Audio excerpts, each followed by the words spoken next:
Welcome to part 2 in the 3-part series on the forehand here.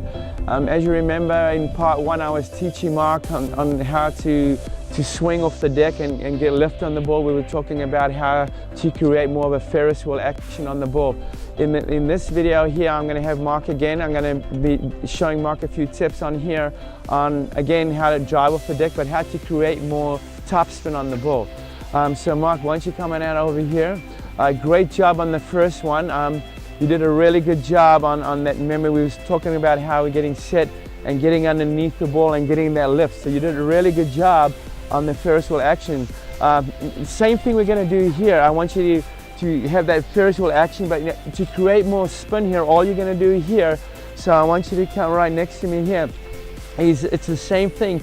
As you're coming through down here, as you start dropping and as you start coming up, I want you to feel more forearm. Your power source is going to come with your forearm. So as you're coming through and you're making contact here, I want you to feel yourself forearm. You see how you accelerating up more with the forearm, and that way the elbow is going to bend. So you're actually finishing over here with the butt of the racket facing me. And this is another thing I notice a lot too, what players do. We spoke about the merry-go-round. So we don't want to do that. But again, even though you're finishing across over here, it's natural to come across here, the thing that we want to really work on is as you're making the point of contact, you're still staying on the plane, you're still lifting up here. Once the ball's gone, now you can come across. As you come up over here and you start kind of bending your elbow, the wrist will naturally rotate. And I see that a lot. Players, you know, they get really creative with the wrist, and that's when you lose control. You're locking in the wrist and you're just feeling yourself with the forearm, and then the wrist will naturally. So just, yeah, as you're doing that, I want you to, as you're lifting up, purposely speed up on the forearm. So when I'm coming through, think of your forearm doing the work. Actually feel yourself speeding up with the forearm. And one thing I like to do, you know, just that short backswing. You can even, just shorter backswing here. Just let the racket drop and you'll feel the momentum more exaggerated. And you can even say to yourself, forearm here.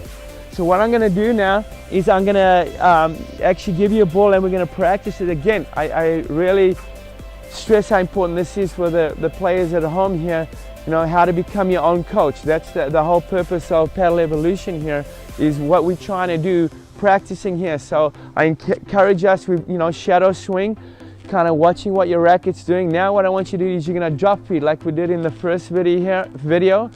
Same thing here, you're just going to drop the ball. You're going to do your Ferris wheel action, but I want you to feel more of your forearm. So watch, I'm going to do one and then you're going to do one. This is my forearm here. I'm going to drop the ball and speed up with the forearm. You see how, once I do that, you see you naturally get that lift. So why don't you practice here a few? All right. Yeah, so you're going to shadow swing here and just let the racket drop and then feel your forearm. That's it. You're really brushing up with the forearm. There we go. That's it. And now you can create the lift. And then there you go. Once we start getting the feel of that, good. And now I want you to shadow swing one. So it's, again, this is how we learn. You really got to see yourself doing it. Shadow swing. All right, now I want you to drop feed one. Good. And you see how you're naturally creating the lift. And again, it's the same thing. What we're trying to build on here is that same swing here. So your swing doesn't change. The point of contact might change, but you got the same swing here. So I'm actually going to go over there and I'm going to feed you 2 balls, and then I want you to shadow swing. I want you to shadow swing 2, and then I'm going to feed you 2 balls. All right, so shadow swing 2. Really feel your forearm. That's it. All right, now I'm going to feed one and really accelerate up. Lift. There, that's what you say. You're lifting up with the forearm. And lift. There we go. That was good. Okay, shadow swing 2 again. So, and I like why we're shadow swinging. So if you see yourself doing it, all right, now you're gonna drive one, lift. That was nice. And again, you got a good, nice clearance over the neck. Good. Shadow swing. Last time, shadow swing 2. Awesome. All right, 2 more. Ferris wheel lift. Good. Those were nice.